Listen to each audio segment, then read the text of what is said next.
यो हो बहसको साथमा नेपाल टेलिकमको 4G नै पर्फेक्ट छ। नेपाल टेलिकम, राष्ट्रको सञ्चार। गरिमा विकास बैंक, एक्सेस टु ऑल। गर्वैदेखि बलियो भूगर्भ सिमेन्ट। कामना सेवा विकास बैंक, प्रगतिको आधार कामना सेवासँगको कारोबार। Vinayak Siddha college, committed for quality education. Medanta Ayurveda health home.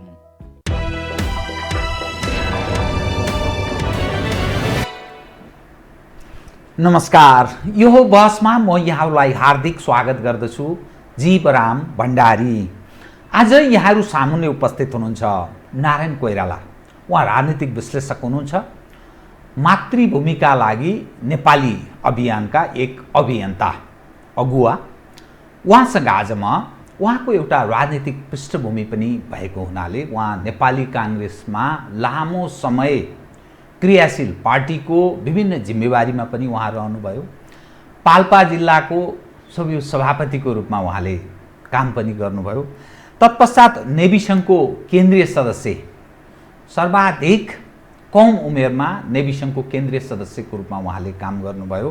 पार्टीको महासमिति, महाधिवेशन प्रतिनिधि लगायतको जिम्मेवारी पनि निर्वाह गर्नुभयो। त्रिभुवन विश्वविद्यालयको उहाँ सोभिउको जिम्मेवारीमा पनि रहनुभएको थियो। तत्कालीन समयमा त्रिभुवन विश्वविद्यालयको सोभिउ सचिवको उहाँले जिम्मेवारी निर्वाह गरेको त्यो इतिहास पनि छ र नेपाली काङ्ग्रेसमा आबद्ध रहेर लामो राजनीतिक यात्रा उहाँले तय गर्नुभयो। नारायण कोइराला पाल्पाबाट हुनुहुन्छ। त पछिल्लो नेपालको राजनीतिक अवस्था उप अलि चिन्तित। त हिजो नेपाली काङ्ग्रेसले देशव्यापी रूपमा प्रदर्शन पनि गर्यो। मूलतः उसले फोकस गर्न खोजेको त्यो प्रदर्शनमा सत्तारूढ दल नेपाल कम्युनिस्ट पार्टी नेकपाले गरेको व्यभिचार, नेपाली नागरिकले बेहोर्नु परेको पीडा लगायत यावत विषयलाई मुद्दाको रूपमा उठान गर्यो र सडकमा प्रदर्शन हुन थालेको वर्तमान शासन सत्ता र व्यवस्थाका विरुद्धको नारा उप पनि काङ्ग्रेसले चिन्ता जाहेर गर्यो। नारायण कोइरालासँग आज म काङ्ग्रेसमा लामो लगानी गर्नुभएको उहाँले राजनीतिक यात्रा लामो तय पनि गर्नुभएको हुनाले काङ्ग्रेसको यो प्रदर्शन लगायत काङ्ग्रेसको वर्तमानमा देखा परेको राजनीतिक अवस्था र समग्रमा नेपालको राष्ट्रिय राजनीतिक अवस्थालाई विश्लेषणात्मक र सूचनामूलक ढङ्गले उहाँसँग कुराकानी गर्नेछु। सर्वप्रथम म उहाँलाई स्वागत गर्छु। स्वागत छ यहाँलाई। धन्यवाद। म सुरु कहाँबाट गरेँ भने तपाईँले, मैले अलिकति पृष्ठभूमि बताएँ, तपाईँले नेपाली काङ्ग्रेसमा यत्रो लामो लगानी गर्नुभयो। पाल्पाको सोभिउ सभापति हुँदै हुँदै नेभी सङ्घको केन्द्रीय सदस्य, त्रिभुवन विश्वविद्यालयको सोभिउ सचिव हुँदै महासमिति, महाधिवेशन प्रतिनिधि लगायत यावत काङ्ग्रेसमा निरन्तरता दिनुभयो। हिजो नेपाली काङ्ग्रेसले देशव्यापी रूपमा प्रदर्शन गर्यो। त्यो प्रदर्शन तपाईँलाई कस्तो लाग्यो? किनभने तपाईँ काङ्ग्रेसमा लगानी गरेको मानिस, देशमा कम्युनिस्ट हौँ भन्नेहरूको वर्चस्व छ, समग्रमा मुलुक यतिखेर बडा अप्ठ्यारो अवस्थाबाट गुज्रेको छ, नेपाली जन दुखी छन्, सम्बोधन यथेष्ट रूपले हुन सकेन, मानिसहरू सडकमा पनि निस्कन थालेका छन्। कोरोना भाइरसको यत्रो डरमर्दो अवस्था हुँदाहुँदै पनि त काङ्ग्रेसको हिजोको प्रदर्शनलाई तपाईँले कसरी हेर्नुभयो? कृपया। सहज रूपमा लिन्छु। अब किनभने प्रतिपक्षको धर्म नै हो नि। तपाईँको सत्तामा जो छ, जुन पार्टी चाहिँ सत्तामा छ, त्यसले गर्न नसकेका कुराहरू, सर्भिस डेलिभरी गर्न नसकेका कुराहरू सबैलाई लिएर प्रतिपक्ष सडकमा र सदनमा आउने त उसको अधिकारै हो। त्यसलाई कुनै आश्चर्यको रूपमा लिनु पर्दैन। तर जति प्रतिपक्षको भूमिका निभाउनु पर्ने हो बरु यो विगतमा त्यो ननिभाएको मात्र सबैले भनेकै छन् नि। त्यसो हुनाले त्यसलाई आश्चर्यको रूपमा त्यो कुनै ठुलो चर्चाको विषयमा नै प्रतिपक्षको धर्म निर्वाह गरेको छ, त्यति मात्रै। उपस्थितिको हिसाबले हेर्दा पञ्चायत कालमा तपाईँहरू जुन ढङ्गले क्रियाशील रहनुहुन्थ्यो, एक समय एक सन्दर्भको कुरा गर्दा तपाईँ विद्यार्थी राजनीतिमा सारी लगाएर भागेको कुरा पनि मैले सुनेको थिएँ। त नेपालको जो राजनीतिक पोलिटिकल जुन ट्रेन्ड जसरी विकास भइरहेको छ नि, त्यो हेर्दाखेरि प्रतिबन्धित कालमा र अहिलेको राजनीतिक यात्रा तय गर्ने हिसाबले हेर्दा के फरक पाइन्छ? जमिन आसमान फरक छ। कस्तो? जस्तै जमिन आसमान फरक छ। अब तपाईँलाई मैले भनौँ हिजो जुलुस निस्क्यो भनेर भन्नुभयो नि, अब यो भन्दा होच्याए जस्तो नहोस् होइन, त्यो होइन। प्रतिबन्धित कालमा नेताहरू बिपी कोइराला, गणेशमान सिंह, कृष्णप्रसाद, गिरिजाप्रसादहरू पाल्पामा जानुहुन्थ्यो बेला बेलामा। हामी बस पार्कदेखि नै जुलुसका साथ, त्यस्तो बेलामा पनि जुलुसका साथ बजार घुमाएर नेताहरूलाई लग्थ्यौँ। यद्यपि पब्लिक मिटिङ गर्न दिन्थेन, घर कमाउन गर्नु पर्थ्यो। त्यत्रो जुलुसै चाहिँ हामीहरू चाहिँ मतलब प्रदर्शन गर्थ्यौँ होइन। के त्यो प्रदर्शनमा त्यतिखेर प्रतिबन्धित कालमा जति मानिस थिए त्यति नै मानिस त्यहाँ अहिले थिए त भन्दा त्यो अहिले उत्साह, धेरै- जोश, जाँगर हो। उस बेला। अब त्यसभित्र के कुरा छन्? त्यसभित्र त्यो काङ्ग्रेसका प्रतिको प्रतिबद्धता, एउटा परिवर्तनप्रतिको चाहना, त्यो हुन्छ नि लक्ष्य, त्यो निस्वार्थता होइन, सङ्गठनको माया, नेतृत्वप्रतिको आस्था र भक्ति, आस्था विश्वास, सबै साथीभाइहरूको बिचको चाहिँ अपनत्व ममता, त्यो आज छ। त्यो त सकियो नि। यो एउटा भयो। अब त्यो किन कारणले सक्यो भने काङ्ग्रेसले काङ्ग्रेस छोड्यो के। कसरी? काङ्ग्रेस त नेपाली काङ्ग्रेस अच्छा, चार तारा भन्दै हिँडिरहेको छ। धेरै यसमा व्याख्या गर्नै पर्दैन। काङ्ग्रेस नेपालमा मैले मेरो पार्टी, मेरो घर भनेर मैले चढाएको होइन, राष्ट्रियताको पुञ्ज हो। राष्ट्रियताको पुञ्ज हो, प्रजातन्त्रको प्रतीक हो, एक मात्र हो, प्रजातन्त्रको प्रतीक हो। अनवरत चाहिँ मतलब प्रजातन्त्रका लडेको, कहीँ कम्प्रोमाइज नगर्ने होइन। हाम्रो भू राजनीति परिस्थिति, हाम्रो नेपालको विविधतालाई हेरेर तय गरिएको नीति, बिपी कोइराला जस्तो नेताले तय गरेका मतलब नीति, त्यो छ आज काङ्ग्रेससँग? के पनि छैन। काङ्ग्रेसको जुन मौलिकता हो त्यो एउटा पनि छैन। अहिले कुन चीजबाट यो डिरेल अर्थात् ट्र्याकबाट आउट हो भन्ने लाग्यो तपाईँ अहिले हेर्नुहोस् न, नेकपा नाम, झन्डा र नेतृत्व गर्नेहरूको अनुहार बाहेक यिनीहरूले लिएको नीतिमा केही परिवर्तन छ? के पनि फरक छैन नि।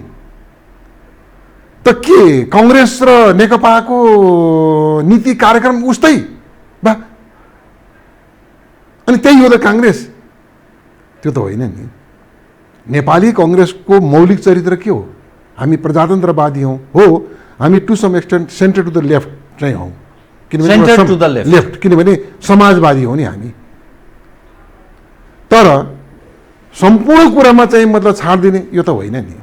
तपाईँ अहिलेको संविधानलाई जुन काङ्ग्रेसले ग्रहण गरेर हिँडेको छ, त्यही मतलब के अरे माओवादी टिल्ट चाहिँ भन्नुहोस् न, मतलब लेफ्ट टिल्ट चाहिँ संविधानलाई हुबहु स्वीकार गरेर यसैको चाहिँ पालना, यसैको चाहिँ भनेर हिँड्छ। के फरक छ? काङ्ग्रेस त के दाबी गर्छ भने यो संविधान हामीले बनाएको, हामीले यो परिवर्तन ल्याएको, कम्युनिस्टलाई प्रजातान्त्रिक धारमा हामीले रूपान्तरण गरेको, हत्या हिंसा सम्पूर्ण समाप्त पारेर राजनीतिक यात्रामा प्रजातान्त्रिक धारमा उनीहरूलाई हिँडाउन हामीले सकेको पो दाबी गर्छ त अहिलेको नेतृत्व। काङ्ग्रेसले राजनीतिक रूपमा दाबी गर्ला, तर म के भन्छु भने कम्युनिस्टलाई यो हैसियतमा पुर्याउने कुण्ठाजन्य मतलब एकताबाट यो हैसियतमा पुर्याउने कुण्ठाजन्य के भनेको त्यो बताउँदै? कुण्ठाजन्य मतलब के भने एक्लै केही गर्न सकिन्न कि भन्ने हिंताबोध राखेर मौलिक रूपमा स्वाभाविक नेचुरल फोर्स भन्छ नि, स्वाभाविक मित्रप्रति चाहिँ मतलब हुन्छ नि, आत्मपीडाले पर अर्कालाई पीडा गर्ने हिसाबले कम्युनिस्टसँग मिल्दै नमिल्ने गरी कम्युनिस्टसँग मिलेको परिणाम समाजमा कम्युनिस्ट भनेपछि मान्छेले हेरेर डरको दृष्टिकोणले हेर्ने कम्युनिस्टलाई यो रूपमा चाहिँ मतलब पुर्याइदिने सौभाग्य भनौँ उहाँहरूलाई प्राप्त भयो। माफ गर्नु होला उहाँहरूले है, तपाईँहरूले बोलाएर सोध्नुभयो हुन्छ नि, उहाँहरूले शान्तिपूर्ण प्रक्रियामा ल्याएको होइन नि कम्युनिस्टलाई, ल्याइदिने तत्त्व अर्कै थिए, उठाउने पनि अर्कै थिए, बैठाउने पनि अर्कै थिए। काङ्ग्रेस त चाहिँ के भन्दाखेरि यो निमित्त मात्रै बनेको, यो त घाम जस्तै सर्लङ्ग छ नि।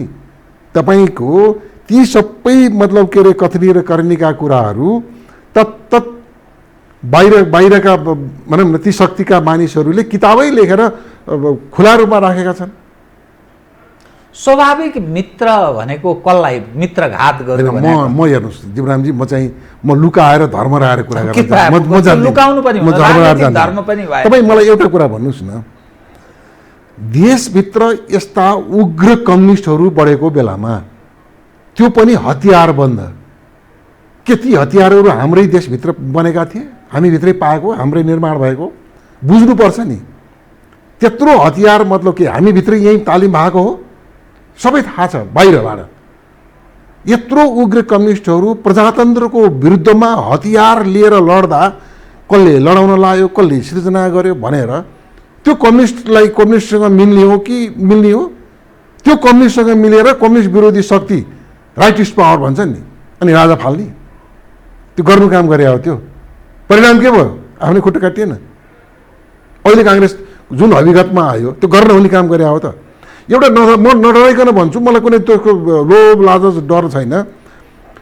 निश्चित रूपमा पनि के भने कम्युनिस्टहरूभन्दा हाम्रो स्वाभाविक मित्र दक्षिणपन्थी शक्ति हो। हाम्रो कार्यक्रमहरू सेन्टर टु द लेफ्ट हुन्। हाम्रा कार्यक्रमहरू, हामी समाजवादी भएका कारणले हाम्रा आर्थिक कार्यक्रमहरू सेन्टर टु द लेफ्ट त हुन्, तर प्रजातान्त्रिक मूल्य, प्रजातान्त्रिक आवरणभित्रको कुरा गर्नुहुन्छ भने, त्यस फ्रेमभित्र बस्ने कुरा गर्नुहुन्छ भने हामी कम्युनिस्ट विरोधी नै हौ नि। ल तपाईँले नै सोध्नुहोस् न हाम्रा नेतालाई। मैले त भन्छु राजा त फाल्न सकिँदैछ, फाल्यौ नि। ल कम्युनिस्ट फालेर देखाउ न त, सक्छन् भनेपछि यो आत्मघाती काम कसले गरे? काङ्ग्रेसले गरे होइन? काङ्ग्रेसले त्यो नगरेको भए कुनै कसैको विदेशीको पनि के अरे उपाय थिएन के अरे यो सबै यताउता गरौँ। त्यो राजाले निरन्तर प्रजातन्त्रमाथि घात गरे, कम्युनिस्टहरूसँग पनि कता कता मिलेर काङ्ग्रेसलाई कमजोर पार्ने काम गरे। त्यसकारण हामीले यो कदम चाल्न बाध्य भएका हौँ। हिजो मात्रै शेरबहादुरजी सार्वजनिक सभामा के बोल्दै हुनुहुन्थ्यो भने हामीले गणतन्त्र ल्याएकै होइन, गणतन्त्र ल्याउने परिस्थिति राजाले बनायो, त्यसकारण हामी त्यो स्थितिमा प्रवेश गऱ्यौँ भनेर भन्दै थिए। के भन्नुहुन्छ? कस्तो तपाईँले राम्रो, मैले यो कुरा भन्ने नै खोजेको थिएँ, तपाईँले नै उठाइदिनु भयो है। ठिक छ, मैले यो क्लिन चिट राजालाई दिएको छैन कि राजसभा खास गरिकन दरबारलाई दिएको छैन कि उनीहरूले एकदम दुधले नुहाए जस्तो के एकदमै राम्रो गरे, मेरो भनेको आशय त्यो होइन। होइन, दरबारले घोषित रूपमा आफ्ना दस्तावेजमा संवैधानिक राज संस्था भनेर मानेको शक्तिका विरुद्धमा घोषित रूपमा आफ्नो जरै उखालेर फाल्ने कम्युनिस्टहरूलाई उचाल्नु काङ्ग्रेसका विरुद्धमा गल्ती गरे हो। त्यही गल्तीको परिणाम आजको दिन आएको पनि हो। 17 साल पुस 1 गते त्यो जुन अत्यन्त चाहिँ मतलब दुर्भाग्यपूर्ण दिन हो, त्यसलाई चाहिँ मतलब के अरे समर्थन गर्न सकिँदैन। तर कुनै कुनै अमुक राजाका गल्तीले अथवा रणबहादुर शाहका कुनै गल्तीले पृथ्वीनारायण शाहलाई कन्डेम गर्ने, अर्को कुनै राजाका गल्तीले वीरेन्द्रलाई कन्डेम गर्ने, त्रिभुवनलाई कन्डेम गर्ने, यो त होइन नि। दरबारले त्यो गल्ती गरे हो, त्यसको परिणाम त भोग्यो त। म यहीँनिर एउटा कुरा दिन्छु, राजाबाट बिपी कोइराला, गणेशमान सिंह, कृष्णप्रसाद जति प्रताडित कोही भए यो नेपालको इतिहासमा कोही भए? के कारण थियो होला त? ती नेताले त्यत्रो प्रताडना सहँदाखेरि पनि होइन है यो संस्थालाई चाहिँ मतलब फाल्न हुँदैन, किनभने उहाँले राजनीति गर्नुहुन्थ्यो, प्रजातन्त्रवादी हुनुहुन्थ्यो, उहाँका परिवार थिए, सबै थिए, तर उहाँको सबभन्दा लक्ष्य के थियो भने देश थियो, राष्ट्र थियो। उहाँ राष्ट्रवादी हुनुहुन्थ्यो। त्यसैले के बुझ्नु भएको थियो भने यो संस्थालाई फाल्दाखेरि राष्ट्र कमजोर हुन्छ, देश नरहन सक्छ। त्यस कारणले उहाँ जिम्मेवार बन्नुभएको थियो। हो, मैले भनेको त्यही हो। नेपाली काङ्ग्रेसको विशेषता भनेको के हो भनेदेखि अघि मैले भने नि राष्ट्रियताको पुञ्ज, प्रजातन्त्रको प्रतीक, त्यो इतिहास, त्यो त्यसको मतलब उद्देश्य हो। एकछिनको तुष्टि, एकछिनको तपाईँको के अरे चाहिँ मतलब रिसरागलाई ल्याएर समग्र मतलब मुलुकलाई नै दाउमा राख्ने अनि भन्ने कि चाहिँ हामीले गऱ्यौँ भन्ने हो। तपाईँले भन्नुहोस् न, तपाईँ मान्नुहोस् तपाईँ एउटै नाउँमा तपाईँ हिँड्नु भएको छ भने त्यही बाहना झिकेर ठडाउन थाल्ने, डुबिहाल्छ नि। काङ्ग्रेस उपर र कम्युनिस्ट उपर पनि, कम्युनिस्टहरू त आफूलाई राष्ट्रवादी नै भन्दैनन्, उनीहरू अन्तर्राष्ट्रवादी भन्छन् होइन। त्यसकारण उनीहरू मार्क्स, लेनिन, स्टालिन, माओ या अरू जे गोएभारा दुनियाँका फोटो राख्छन्। त्यसकारण उनीहरू राष्ट्रवादी भन्ने मान्ने आधार कमजोर रह्यो, कमजोर। काङ्ग्रेसको जन्मदेखि सम्पर्क समग्र हेर्दा दक्षिणसँग छ, त्यसकारण यो कसरी देशभक्त भन्ने प्रश्न उठाउँछन् एकाले। यो चाहिँ यो के हो भने यो पूर्वाग्रही कुरा हो है। अलिकति यसमा हिजोको दिनमा अघि तपाईँले प्रश्न गरेको र मैले दिएको जवाब जस्तै दरबारीहरूको पनि भूमिका रह्यो यो नारालाई पुट्दिन। अब कम्युनिस्टले त भन्ने भए, किनभने म अलिकति के भन्छु भने यो दरबारको एउटा बलवान सेक्टर भन्नुहोस् न, सुरुदेखि कस्तो छ भने एन्टी इन्डियन, एन्टी कङ्ग्रेस, उनीहरूको त्यो जुन प्रवृत्ति, चरित्र, अभिव्यक्तिले अन्ततोगत्ता राज संस्थालाई हानि पुर्याएको के। म यहीँनिर एउटा सानो उदाहरण दिएर भन्छु। अहिलेको कुरामा अहिले पनि दरबारी भनौँ न, तथाकथित आफूलाई राजावादी भन्ने केही मान्छेहरूले पुष्य गते मनाउँछ, महेन्द्र जयन्ती भनेर पुष्य गते मनाउँछ। ठिक छ, महेन्द्र जयन्ती मनाउँ, के पुष्य गते राजा महेन्द्र जन्मेको, के पुष्य गते राजा महेन्द्रको देहावसान भएको होइन नि। पुष 1 गतेको दिन भनेको त प्रजातन्त्र, जनताको अधिकार खोसेको दिन हो नि। त्यो दिन मनाएर अनि काङ्ग्रेसलाई चाहिँ राज संस्था फर्काउनलाई लाग्यो भन्छ। कस्तो कस्तो कस्तो बुद्धि हो, मतलब कि ती तथाकथित राजावादी बनाउँदाहरूको बुद्धि हेर्नुहोस् है। उल्टा के, अब धार्ने हात लाएर चाहिँ मतलब के अरे इन्डियालाई गाली गर्छ अनि हिन्दू राष्ट्र फर्काइदिए भन्छ। मतलब के हो कम्युनिस्टको राष्ट्रवादिता, कम्युनिस्टका नारा पनि त्यही प्रकारका हुन्। यसरी काङ्ग्रेसलाई चाहिँ त्यो लगाइएको आरोप हो। तर कुरो के भने त्यो त हिजो 7 सालको कुरा गर्नुहुन्छ भनेदेखि त सबै पढ्न त्यही इन्डिया जानु पर्थ्यो। यहाँ के थियो र, कुनै कलेज के अरे स्कुल, कलेज, युनिभर्सिटी थियो र पढ्न जान अलिकति पढ्न सामर्थ्य भएका पढ्न त्यहीँ जानु पर्थ्यो, सिक्ने त्यहीँ थियो, बुझ्ने त्यहीँ थियो, तीर्थव्रत त्यहीँ थियो। अहिले पनि तपाईँ हामी पनि पिण्ड दिन त्यो गएजीलाई पितृलाई तार्न त्यहीँ जान्छ, उनी पनि आउँछन्, मुक्तिनाथ आउँछन् होइन। त्यसो भएर के अरे भारतसँगको हाम्रो चाहिँ जुन सामिप्यता एउटा मात्रै कुराले, राजनीतिक कारण मात्रै होइन, तपाईँको भूगोल, संस्कृति, धर्म, अर्थव्यवस्था, नाता छ त, त्यो एउटा सम्बन्धलाई त स्वीकार गर्नै पर्यो नि होइन। त्यसो भए त्यो कारण भयो भनेर तपाईँ त्यसलाई राख्ने होइन। बरु म के भन्छु भने यो एउटा दुर्भाग्य हो। हेर्नुहोस्, यो लुकेको कडी के दुर्भाग्य? दुर्भाग्य के भयो भने नजाने के कारण हो, हिन्दुस्तानको संस्थापनले ट्रस्ट हाम्रो कुनै पनि नेतालाई ट्रस्ट गरेन। मान्नुहुन्छ कुरो? अहिले कि विगत? विगत अहिले पनि छैन, अहिले पनि छ, अहिले पनि छैन। म आउँदैछु। किनभने बिपी गरेलालाई ट्रस्ट गरेन, गरेको भए 17 साल काण्ड घट्थ्यो। तपाईँ थाहा छ नि त, इन्दिरा गान्धीले कति हैरानी गरेन, गणेश मानजीलाई गरेन, किशुनजीलाई गरेन, कि किशुनजीको पराजयभित्र ती कारणहरू छैनन्, गरेन। गिरिजाप्रसादलाई प्रयोग गर्यो, अन्तिममा आएर गिरिजाप्रसाद मजाले प्रयोग भएको, भारतले प्रयोग भए। त्यही भएर मैले अघि भने नि आत्मघाती कुण्ठाजन्य भने नि मैले होइन, प्रयोग भए एकदम चाहिँ मनमोहन सिंहले चाहिँ एयरपोर्टमा आएर चाहिँ दक्षिण एसियाकै चाहिँ उच्च नेता भनेर गलेमा मिलाए, पछि फुत्किएर भेट्न जहाँको भेट्न पनि नदिएर पछि खुस्किसकेपछि पदबाट खुस्केर उसको जाँदा भेट पनि दिएन। उसको स्वार्थ पुरा भइसकेको थियो, उसको स्वार्थ पुरा भइसकेको थियो नि, हो कि नि। त्यसो हुँदाखेरि के भने बरु म के भन्छु भने हिन्दुस्तानसँग नेपाली कङ्ग्रेसका नेताको त्यही प्रकारको प्रगाढता र विश्वासको सम्बन्ध बनेको भए सायद नेपालको राम्रो हुन्थ्यो कि त, त्यो भएन भन्छु मैले। त्यसैले म के भन्छु, अझै पनि त्यो विश्वासको वातावरण बनेको छैन। नेपालको राजनीतिक नेतृत्व र भारतको राजनीतिक नेतृत्व बीच अझै पनि विश्वासको अवस्था छैन, विश्वासको सम्बन्ध छैन। बरु के भने यहाँका कतिपय नेताहरू, अब नामै यस्तो नभनौँ, किनभने म त त्यो, मलाई त्यो थाहा हुनु बुझिन्छ नि कुरा। त्यसपछिका पनि पुस्ताकामा पनि खुफिया संयन्त्र भएर काम गरे, तर जो स्वाभिमानपूर्वक एउटा राष्ट्रवादी नेताको रूपमा पहिचान बनाएकाहरूलाई भारतीय संस्थापनले विश्वास गर्न सकेन। तपाईँले अघि एक सन्दर्भमा त्यही नै त्यो, त्यसैले म के भन्छु भनेदेखि यही जोडेर भन्छु कि हामीसँग सम्पूर्ण कुरा मिलेको भारतसँगको सम्बन्ध राम्रो हुनैपर्छ, बनाउनै पर्छ।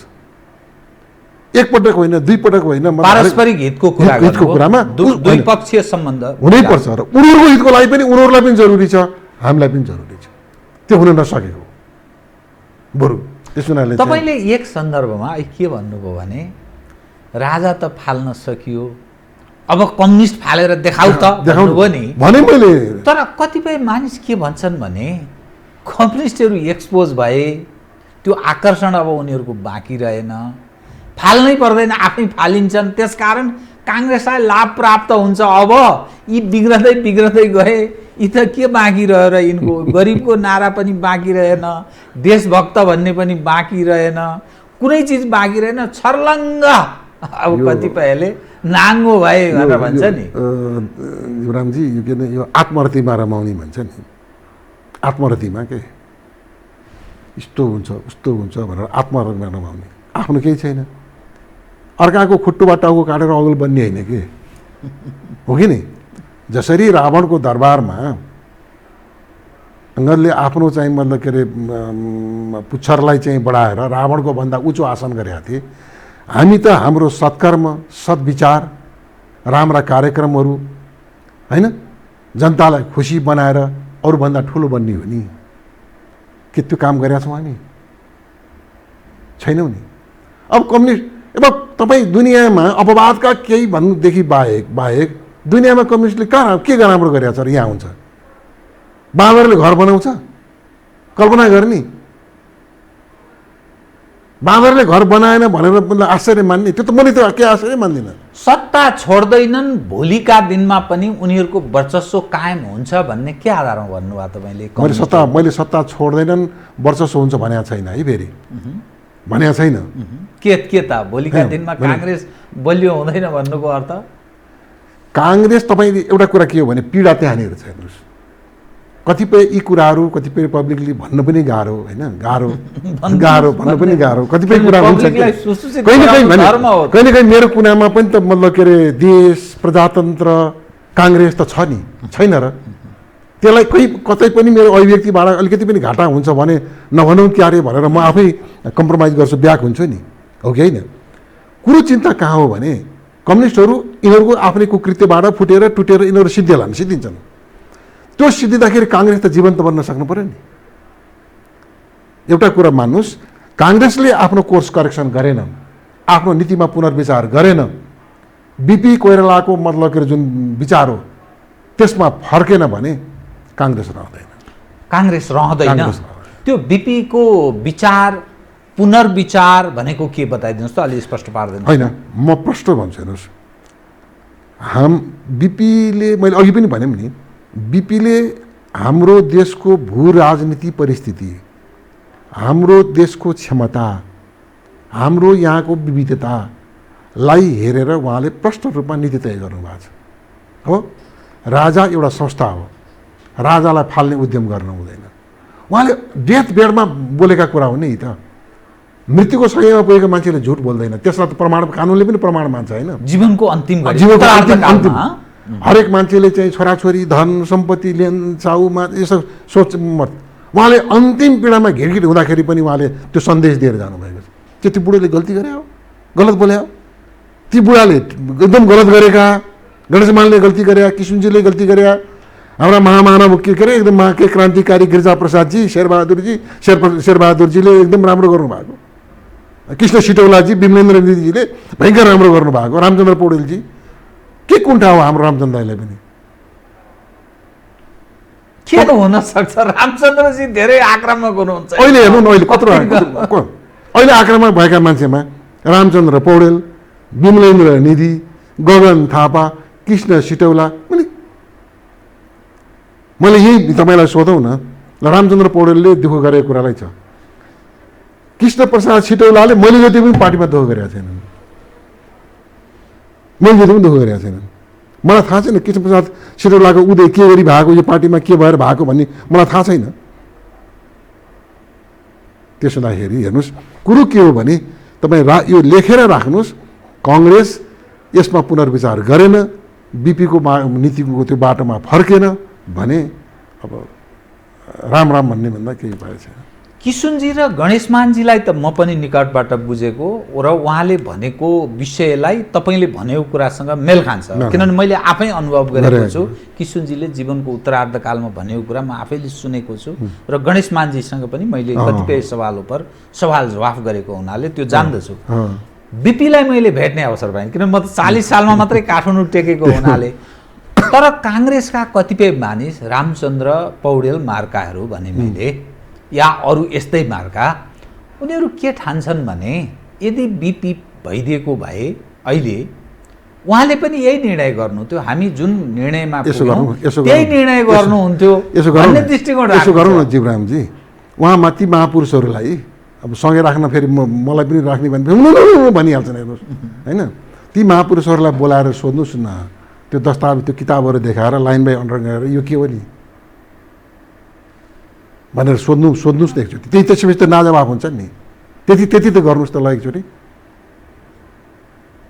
यो अलि अन्धोले हात्ती छामे जस्तो भयो भन्ने अर्थमा पनि लिन सकिने हो नि त।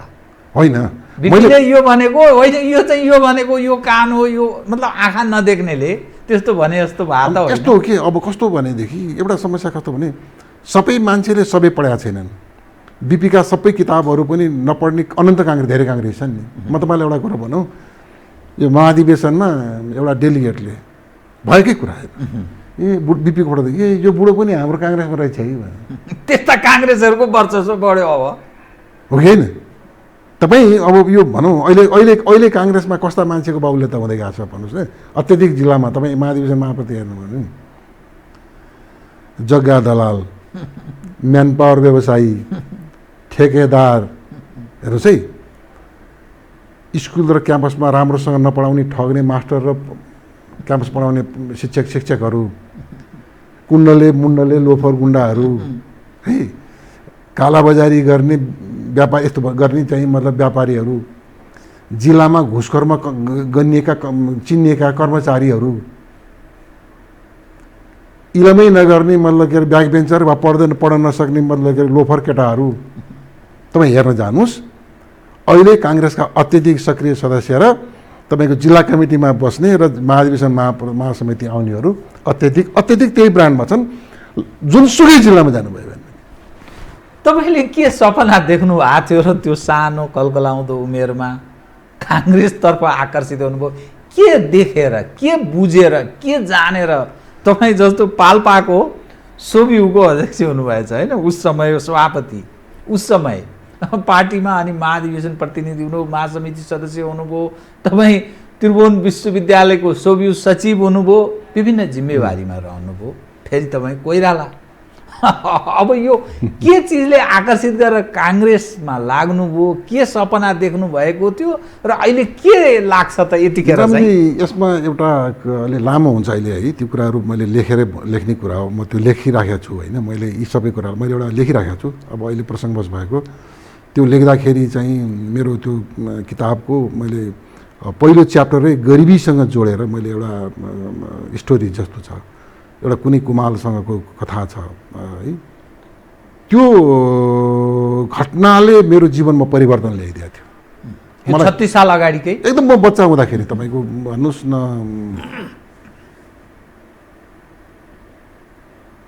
म 10-11 वर्षको उमेरको कुरा हो होइन।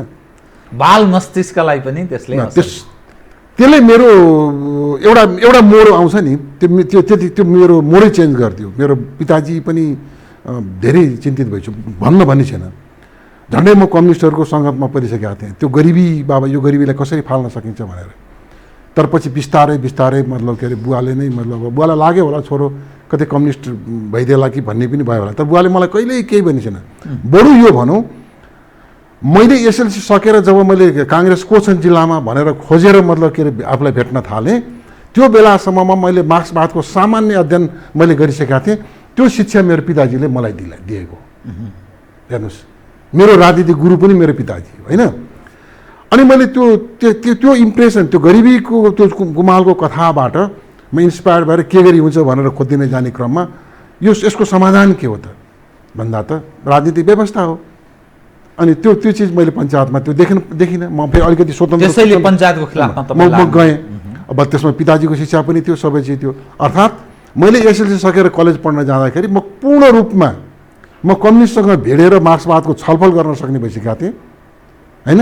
म अरू मार्क्सवाद पढेर कम्युनिस्ट हुन्छन्, म पढेर चाहिँ मतलब म झन्डै कम्युनिस्ट भइसकेका थिएँ होइन।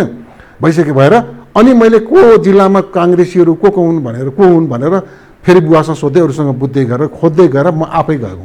मलाई कसैले यिनले बनाएको चाहिँ होइन। अच्छा, त्यतिखेर मेरो एउटा मात्रै मतलब मेरो ध्येय के हो भने त्यो प्रजातान्त्रिक समाजवादबाट हाम्रो देशको गरिबी चाहिँ मतलब न्यूनीकरण हुन्छ, एउटा राष्ट्रको समृद्धि हुन्छ भन्ने मलाई विश्वास थियो। र बिपी कोइरालाको जुन दस्तावेजहरू उहाँको सङ्गत उहाँसँग कुरा सुन्दाखेरि त्यो हुन्छ भन्नेमा हामीलाई विश्वास थियो। जीवरामजी अहिले आश्चर्य लाग्ला, बडा पनि अद्भुत कुरा होला मान्छेलाई लाग्ला। हिजो हामी प्रतिबन्धित कालमा मतलब के अरे पञ्चायतको विरुद्ध लाग्दाखेरि भोलि चुनाव लडौँला, मन्त्री हुँला, यो सोचाइमा थिएन मैले। एउटा मात्रै के थियो भने लक्ष्य प्राप्ति थियो, उद्देश्य त्यो मात्रै थियो। मैले एउटा सानो उदाहरण दिएर यसलाई अलिकति यो टपिक्सलाई गरौँ। म एउटा सानो उदाहरण दिन्छु। एकजना मेरो मित्र छ अहिले पनि, शेरबहादुरजीको पट्टु नै हो अहिले, होइन। संयोगले ऊ चाहिँ मतलब पाल्पा गएको थियो कुनै केही त्यस्तै कार्यक्रम सिलसिला। म त्यहाँको नेतै थिएँ त्यो दिन, म सभापति थिएँ त्यो दिन। क्याम्पसमा एउटा कुनै कारणवश क्लास बन्द गर्नु पनि हडताल गर्नु पर्ने थियो। धेरै कुरा उसित बसेर गर्न पाइएन। नपाइसकेपछि छोटा सामान्य कुरा भयो, अरू धेरै गर्न पाइएन। ऊ फर्कनु पर्ने थियो। अनि फर्किने बेला मैले उसलाई सोधेँ, तँलाई बाटो खर्च त छैन होला भनेको। छैन, मलाई बुटोलसम्म मात्रै पुग्ने दिए। बुटोलसम्म मात्रै पुग्ने र खाना खाने मात्रै भयो, त्यो पर्दैन, म त्यहाँ म्यानेज गरौँला भनेर भने कि। मतलब हामीहरूको चरित्र त्यस्तो थियो कि लोभ भएदेखि मलाई काठमाडौँसम्म दिए भनेको भए पनि त मैले दिन्थेँ नि, हो कि नै। मलाई बुटोलसम्म पुग्ने भाडा र बाटोमा भात खाने चाहिँ पैसा मात्र दिए, अरू त्यहाँबाट मैले म्यानेज। त्यसरी राजनीतिक यात्रा तय गरियो। त्यो मान्छे अहिले नम्बर 1 घुसखोर छ। त्यो पट्टु अहिले मतलब करोड मध्येमा पर्छ चरित्र। मैले अब भन्नुहोस्, मैले भन्न खोजेँ तपाईँले चाहिँ काठमाडौँमा घर घडेरी गाडी केही लिनु भएन? छैन। कसरी भन्छ? अधिकांश काङ्ग्रेसीहरूले त बनायो त, घर जम गरे। मलाई सुन्नुहोस्, म भगवान्सँग कहिलेकाहीँ त्यही कामना गरेर म बडा सन्तुष्ट हुन्छु। हे प्रभु, मलाई यो रछ्यानमा पर्नु परेन। यो सुँगुरहरू बङ्गुरहरू चाहिँ त्यो फोहोरमा रमाउँछ नि, भगवान्को कृपा मलाई त्यो सद्बुद्धि दुर्बुद्धि कहिल्यै नआओस्।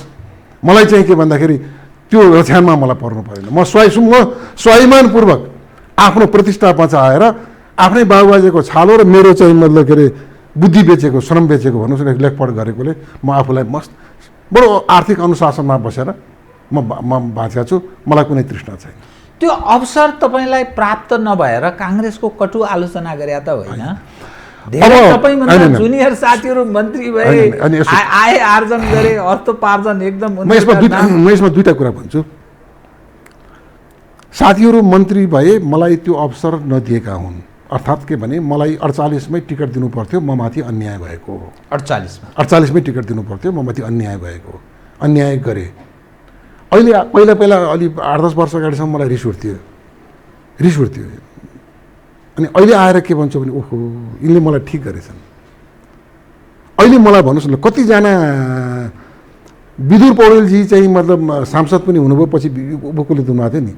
विदुर पौडेल जस्तो स्वच्छ छवि बनाएका कतिजना काङ्ग्रेस छन् माथि पुगेका, मलाई बताउनुहोस् त। विदुर पौडेल चाहिँ साँच्चै इमान्दार। ठिक, किनभने जब शेरबहादुरजीले त्यो पजेरो प्रकरण प्रारम्भ गर्नुभयो, पजेरो उहाँले लिनु भएन। अनि एकजना काङ्ग्रेसीको प्रतिक्रिया, त्यो गाडी जीवनमा देखेको भए पो लिन्थ्यो त, हामी त गाडी देखेका लियौँ भन्ने। म पनि त्यसैमा जान्थेँ नि। मैले अभिमान गरेको होइन। एक दिन मैले रमाइलो कुरा भन्छु। एक दिन अमुक कुनै व्यक्ति अथवा अमुक कुनै पदमा भएको व्यक्तिको कुरा निकाल्यो कि पाल्पामा। अनि पपुलर छ भने, ए पपुलर छ भने, ए पपुलर छ, हुन्छ नि त। त्यसो भए यस गर न त, तिमी जस्तै मान्छे दुईजना, एकजना उसित हिँड, एकजना मसित हिँड, धेरै पनि पर्दैन, 15-20 पाइलाको डिफ्रेन्समा बजारमा जाउँ। अब त्यो सामान्य मान्छेहरूले मान्यज्यू, सभापतिज्यू यस्तै भनेर नमस्कार गर्ने त केही मान्छे पक्कै पनि होलान्। तर जो अलिकति पढे लेखेका राम्रा अलिकति मतलब हुन्छ नि त्यस्ता मान्छेहरूले उनलाई बढी आदर गर्छन् कि मलाई बढी आदर गर्छन् टेस्ट गर्ने भनेर भने कि त्यो त हजुरलाई गर्छ। अनि के को लोकप्रियता भने कि मैले हो कि नि। अब उसित कुरा मान्यज्यू भन्ला एकछिन घुसखोर मरौँ भन्छ। अनि त्यो भन्दा त मैले आफूलाई जोगाइनँ त। त्यस कारण मलाई त्यो कुरामा मलाई रत्ती भर पनि छैन। अब रह्यो पैसाको कुरा, म काङ्ग्रेस भन्नुहोस् न, म त के भने कुनै बेला सत्ताको मतलब भित्रिया नै थिएँ नि होइन।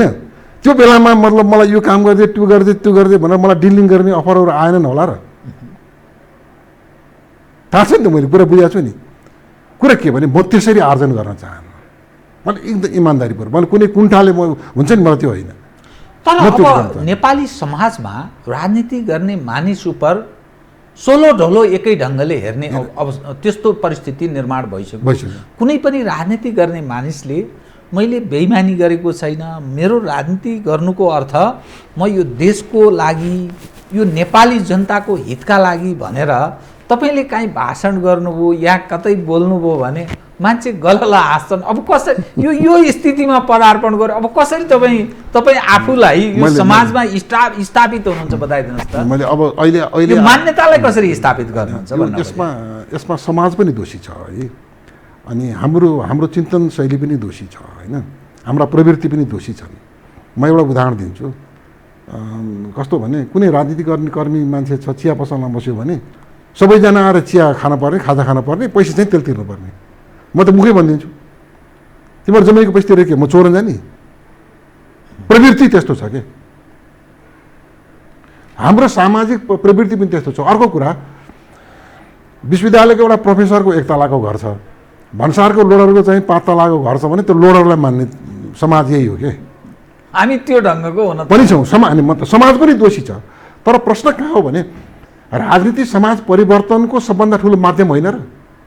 त्यो समाजलाई परिवर्तन गर्ने दायित्व त हाम्रो हो नि। हामी आफै त्यस्तै कुकर्म गर्छौँ भने समाजलाई कसरी परिवर्तन हुन्छ त? त्यही हो नि, चिन्ताको विषय त्यही हो नि। तपाईँ यथार्थमा चाहिँ यतिखेर नेपालको राजनीति जुन ठाउँमा पदार्पण गरेको छ नि, मैले यसकारण तपाईँलाई आज छनौट गरेँ, काङ्ग्रेसको त्यो नेतृत्व पङ्क्तिमा रहेको मानिसलाई ल्यायो भने हाम्रो काङ्ग्रेस 4 सालदेखि 3 सालदेखिको बिपीले यो भने, किशुनजीले यो भने, गिर्जाबाबु हाम्रो भयानक भनेर अब त्यो कथा सुनाउँदै उसँग 50 मिनट सिद्धिन्छ। कम्युनिस्टको खाँची नेतालाई ल्यायो भने हाम्रो मार्क्सले यो भन्नुभएको थियो, यो सपना देख्नु, माओ यस्तो, स्टालिन यस्तो, चे गोएभारा यस्तो, यहाँको भन्नु भएपछि अब यहाँको विषय नै कता।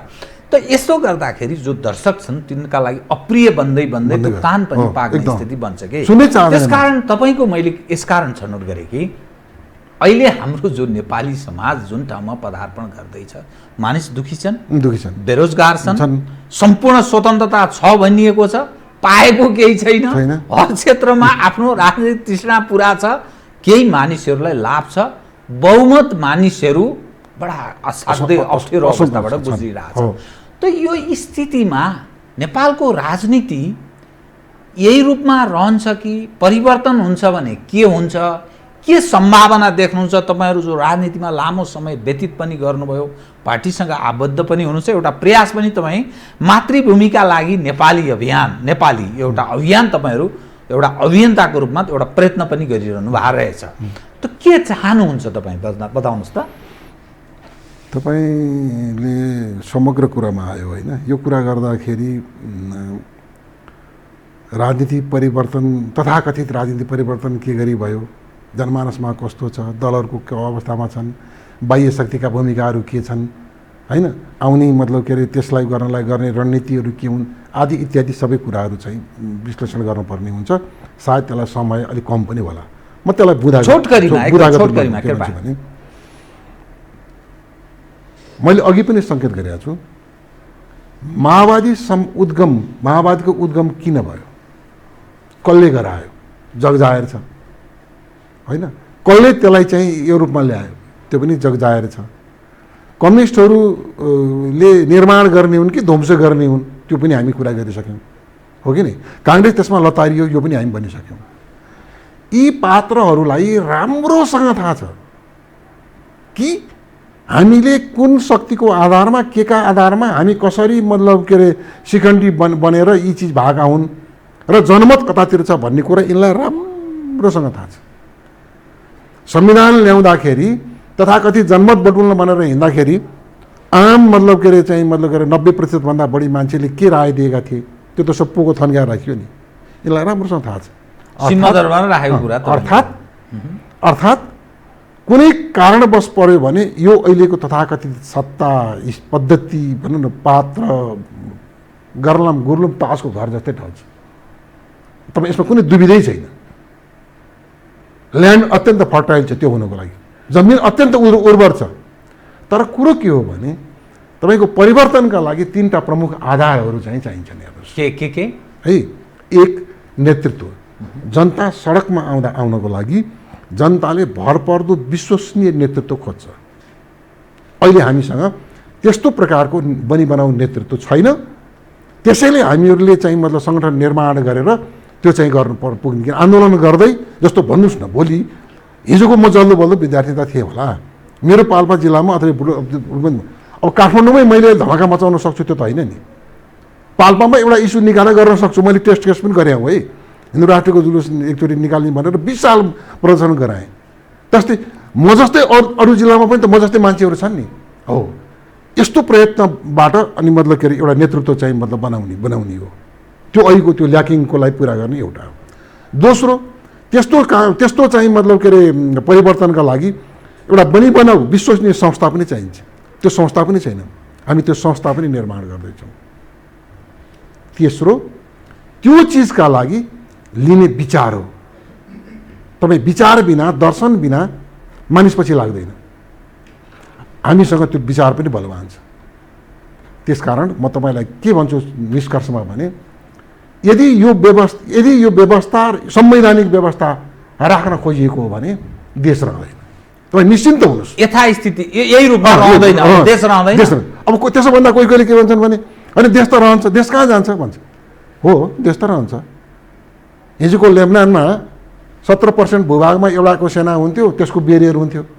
37%मा एउटाको हुन्थ्यो, 18%मा एउटाको हुन्थ्यो, 32%मा अर्काको हुन्थ्यो। त्यो पनि देशै थियो। अफगानिस्तान पनि देशै हो, हिजो कम्बोडिया पनि देशै हो, इथियोपिया मतलब गङ्गा जस्तै देशै हो। देश त रहन्छ। कस्तो देश रहन्छ? हामीले कस्तो देशको कल्पना गरेका हौँ, कस्तो समृद्धिको कल्पना गरेका हौँ? देश त रहन्छ। ल, देश रह्यो अरे कस्तो रहन्छ? त्यो अवस्थामा पदार्पण गर्छ भन्ने तपाईँलाई कसरी लागेको थियो?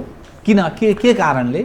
सुरुमै हामीले यो विषयमै गएको भए समय पुग्थ्यो होला है। अब त्यसलाई फेरि चाहिँ लामो समयसम्म छ। मलाई एउटा मात्रै मैले तपाईँलाई यस्तो छोटकरीमा भन्छु, तपाईँ हामीसँगै बसेर कुनै पूर्वाग्रह नराखेर यो अहिले देशमा कुनै एउटा इकाइ, एउटा क्षेत्र राम्रो भएको दृष्टान्त दिन सकिन्छ? तपाईँ शिक्षा क्षेत्रलाई राम्रो भएको मान्नुहुन्छ? विडम्बना कस्तो? राष्ट्रले चाहिँ चुरोट बिडी र चाहिँ दारू बेच्ने, नेसनल बेच्छ होइन र? अनि स्कुल र के अरे विद्यालय, कलेज, हस्पिटल चाहिँ मतलब प्राइभेटले चलाउने, यही हो नीति? समाजवाद उन्मुख यही हो कि नहीं भन्नुहोस्? शिक्षा, स्वास्थ्य, समाज, प्रशासन, पुलिस, तपाईँको के अरे हरेक क्षेत्र भागभण्डा वा राजनीतिकरण छ। अदालत बचेको सेना मात्रै हो। के गरियो? राष्ट्रियताका आधारहरूलाई चुडाउँदै गइयो। यो देशका राष्ट्रियताका आधार के हुन्? के जस्तै? ल, नेपाली भाषा, के अरे यो राष्ट्रियताको प्रमुख आधार हो। हिन्दू राष्ट्र राष्ट्रको आधार हो। राज संस्था हिन्दू राष्ट्रको आधार हो कि होइन? हामीहरू बिचको जातीय सद्भाव, जुन धार्मिक सद्भाव राष्ट्रियताको आधार हो। नेपाली सेना राष्ट्रियताको आधार हो। दलहरू पनि राष्ट्रियताको आधार हो। किन?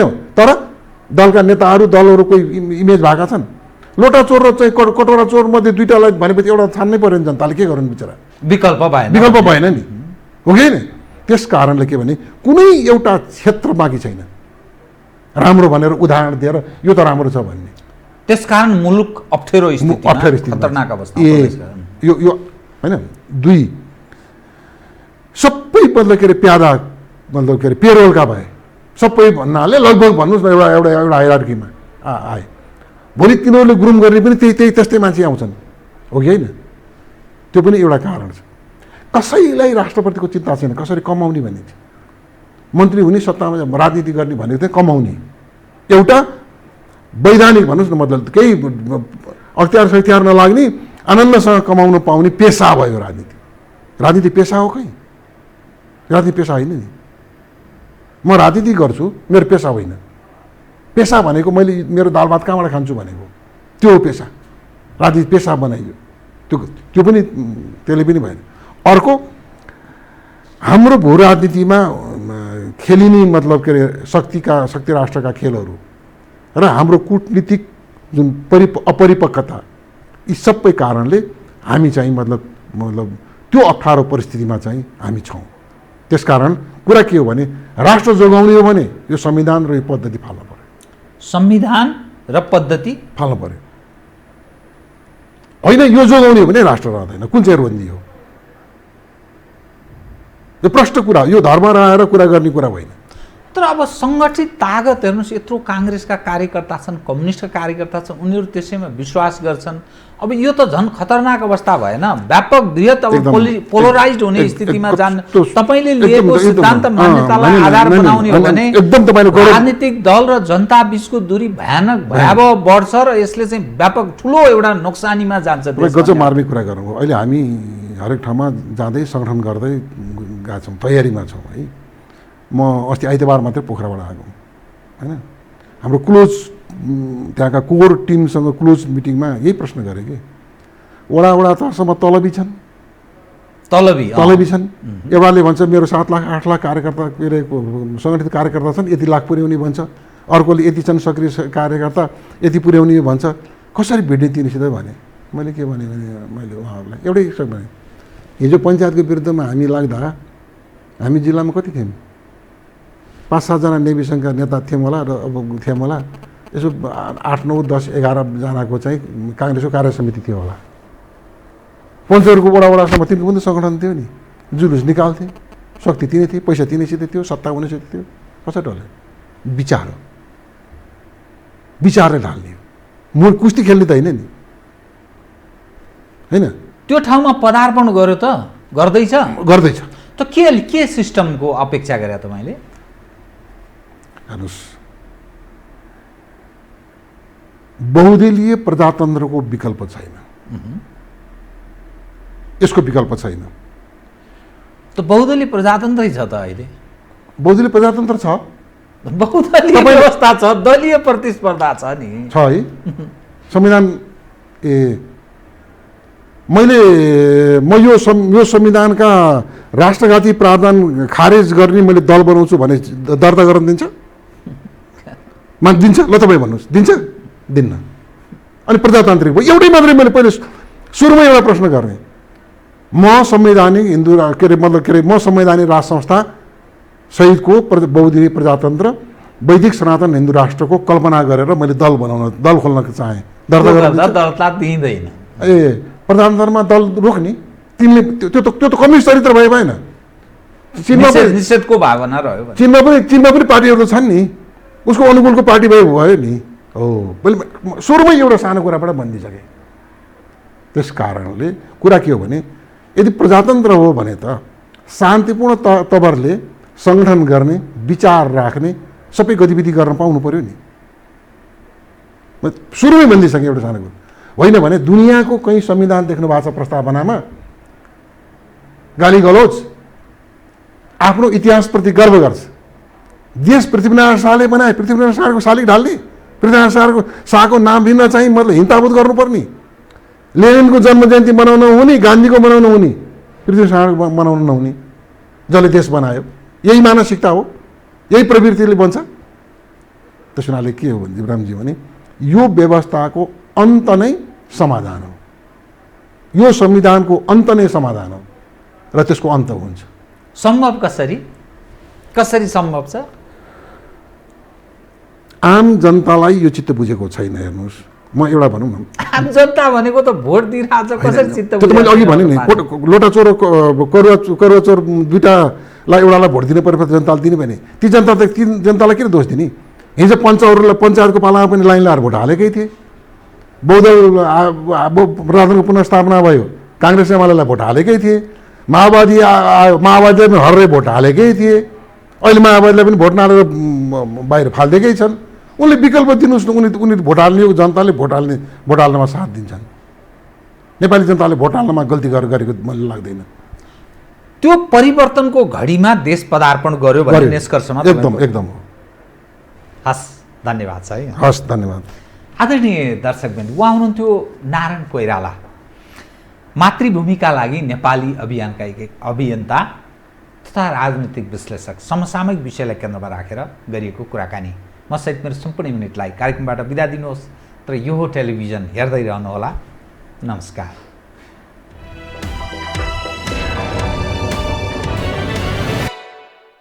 यो हो बहसको साथमा नेपाल टेलिकमको 4G नै पर्फेक्ट छ। नेपाल टेलिकम राष्ट्रको सञ्चार।